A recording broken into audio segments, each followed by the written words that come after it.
Globalisierung, das ist der Prozess der weltweiten Verflechtung in allen Bereichen. Auch beim Geld, sagt die Visionärin Karin Kübelböck. Menschen in einer globalisierten Wirtschaft brauchen Sicherheit, was ihr Geld wirklich wert ist, unabhängig von schwankenden Wechselkursen. Meine Vision ist eine Weltwährung. Die Wiener Volkswirtin gehört zu den Experten, die die starken Schwankungen in den Wechselkursen zwischen den verschiedenen Währungen schon lange kritisieren. Denn die Schwankungen setzen Wirtschaft und Menschen unter Druck, wenn sie sich mit ihrem Geld international bewegen wollen. Niemand weiß, was morgen sein Geld noch wert ist.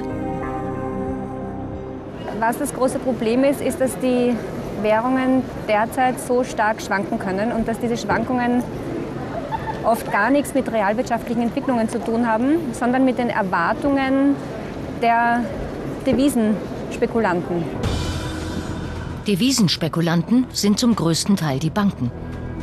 Der Handelsraum der größten österreichischen Bank. Die Devisenhändler kaufen und verkaufen täglich große Mengen fremder Währungen.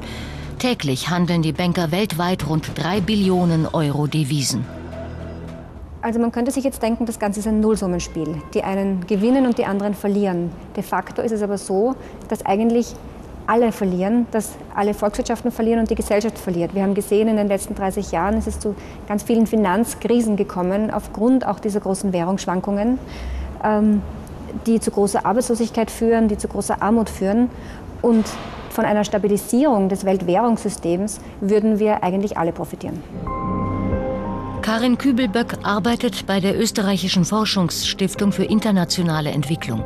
Sie erforscht die Auswirkungen der permanenten Wechselkursschwankungen auf die Wirtschaft in starken und schwachen Ländern. Wenn die Weltwirtschaft zuverlässig funktionieren soll, muss das Geld einen verlässlicheren Wert als heute bekommen und dem Einfluss von Spekulanten entzogen werden. In der Fachliteratur wird seit fast 100 Jahren gefordert, Schluss zu machen mit dem Wirrwarr hunderter Währungen. Die Wechselkurse müssen stabilisiert werden. Eine Anpassung soll nur nach realwirtschaftlichen Kriterien erfolgen. Als ersten Schritt müsste man die Währungen zueinander in Beziehung setzen und einen gemeinsamen ersten Wechselkurs festlegen. Und als zweiten Schritt müsste man aus diesem gemeinsamen Wechselkurs eine gemeinsame Verrechnungseinheit schaffen. Das wäre also eine Art künstliche Währung und in der würde dann der internationale Handel abgerechnet werden. Das könnte man Globo nennen oder in früheren Vorschlägen ist das zum Beispiel Bancor genannt worden. Für die Vorteile einer Weltwährung wirbt Karin Kübelböck beharrlich in der österreichischen Politik. Im Parlament ist sie als anerkannte Beraterin der Finanzpolitik ein Faktor geworden, quer durch die Parteien. Egal ob bei der Regierungspartei, SPÖ, oder der Opposition, den österreichischen Grünen. Bei den Politikern ist die Sensibilität für die Problematik der Wechselkurse geweckt. Denn die heimische Wirtschaft kann heute nicht kalkulieren, zu welchen Preisen sie ihre Produkte weltweit kaufen oder verkaufen kann. Lobbyisten dafür, also EU. Würde die Vision von Karin Kübelböck Realität, könnte die Wirtschaft den Wert und Preis ihrer Produkte sicher berechnen. Das hat auch die Stiglitz-Kommission. Ein neues Weltwährungssystem hätte den Vorteil, dass die internationalen Wirtschaftsbeziehungen stabiler würden.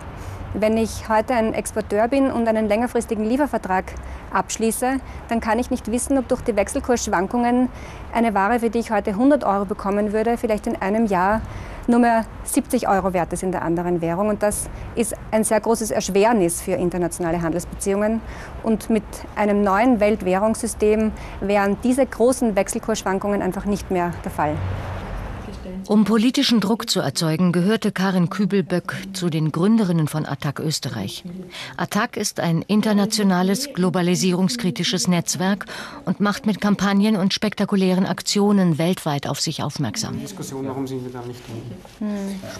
In den letzten Jahren investierte die Volkswirtin fast ihre gesamte Freizeit für das Engagement bei ATTAC.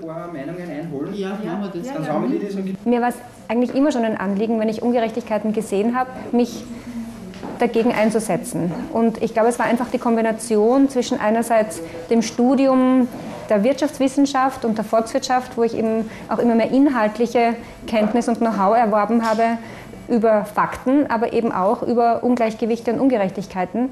Und das hat einfach sehr gut zusammengepasst mit der Gründung von ATTAC, weil ATTAC setzt sich ja für eine gerechtere Gestaltung der Weltwirtschaft ein. Und insofern ist da einfach politisches Engagement mit Know-how einfach gut zu verbinden. Heute kämpft Karin Kübelböck für eine einheitliche Weltwährung, von der sie die Welt gar nicht mehr so weit entfernt sieht. Ja, sowas hat durchaus Realisierungschance. Momentan wird zwar nicht offiziell darüber diskutiert, das Thema wird in offiziellen Kreisen irgendwie totgeschwiegen, aber hinter den Kulissen finden immer mehr Workshops, Seminare, Diskussionen statt, weil es einfach einen zunehmenden Konsens gibt, dass dieses Weltwährungssystem so nicht nachhaltig ist und dass es ein stabileres Weltwährungssystem braucht. Und gestern war es eine totale Utopie, heute ist es eine Vision und morgen ist es vielleicht Realität. Die Visionärin Karin Kübelböck. Sie will, dass Menschen zuverlässig wissen, was ihr Geld wert ist. Sie will die Weltwirtschaft auf ein solideres Fundament stellen. Mit einer Weltwährung. Devisenhändler gibt es da nicht mehr. Und das ist keine Spekulation. Mit einer Weltwährung hätte das Debakel, das wir heute haben, nicht passieren können. Keine Devisenhändler, keine Euro-Abwertung, allerdings überhaupt kein Euro. Herr Professor Voth, ist das Konzept der Visionärin, das wir gerade gesehen haben, die Antwort auf alle unsere Probleme? Also der Globo ist eine schlechte Idee und eine noch schlechtere als der Euro. Was die letzte Währungskrise uns gerade zeigt, ist, dass Währungsunion ohne politische und Finanzunion nicht funktioniert. Und wenn Sie nicht die Finanzunion mit Simbabwe, Ruanda und Äthiopien wollen, können Sie auch den Globo nicht wollen. Also diese Finanzunion, von der wir sprechen, unter der wir gerade leiden, ist ja eine, die nur einen Teil der Welt betrifft. Das Charmante an dieser Vision, wenn ich es richtig verstanden habe, ist ja, dass die gesamte Welt betroffen ist, also eine einzige Art von Interessengemeinschaft entsteht, die dann einander nützt. Währungsschwankungen haben eine ganz wichtige Rolle und dabei gibt es Übertreibungen, die Spekulanten auslösen können. Aber in der Sekunde, wo wir Währungsanpassungen unmöglich machen, sorgen wir dazu, dass einige Länder wie heute, Griechenland, Spanien, Portugal, die nicht mehr abwerten können, zu Jahrzehnten von Stagnation verdammt sind. Das ist die schlechteste volkswirtschaftliche Idee, die wir uns überhaupt denken können. Was sind die richtigen Lösungen im Moment? Wir haben gerade ein schönes Beispiel gesehen, der Visionärin. Sie sagt, der Globo könnte uns helfen. Was sind aus Ihrer Sicht richtige Mechanismen? Betrachten wir kurz die Banken. Gerade haben wir sie gerettet. Jetzt kommen sie als Spekulanten wieder um die Ecke, strapazieren den Euro und schaden uns so, dass wir wieder retten müssen. Was sind jetzt die richtigen Mechanismen?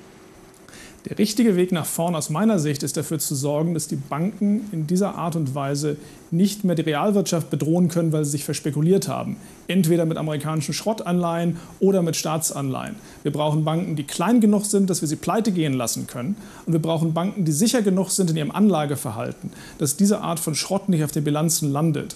Das ist das Kernproblem und das sind die eigentlich richtigen Schritte für Deutschland. Wir haben ganz viele staatlich betriebene Banken, die sehr schlecht investieren und wir haben einige private Banken, die sehr dynamisch investieren, sehr aggressiv und tun das unter anderem deshalb, weil sie wissen, dass wenn etwas schief geht, im Zweifelsfall der deutsche Steuerzahler dafür sorgt, dass es nicht ganz so schlimm wird und die Boni weiter fließen. Wie macht man Banken klein? Man kann sie teilen. Das haben die Amerikaner uns vorgemacht in den 30er Jahren. Da hat man unter anderem gesagt, eine Bank muss nicht gleichzeitig Aktien ausgeben und spekulieren und Kredite verteilen, sondern wir machen eine Bank, die kümmert sich nur darum, dass sie Depositen nimmt und Kredite vergibt, und eine andere Bank, die macht alles, was mit Investitionen zu tun hat. Und aus dem großen Bankhaus Morgan wurde JP Morgan und Morgan Stanley. Und nachdem man das unter anderem diese Maßnahme getroffen hat, gab es 30 Jahre lang, von 1945 bis 1970, keine Bankenpleiten in Europa und in den USA. Ein interessanter Vorschlag. Ich bedanke mich ganz herzlich. Ich wünsche Ihnen einen guten Abend nach Rom. Danke sehr. Danke.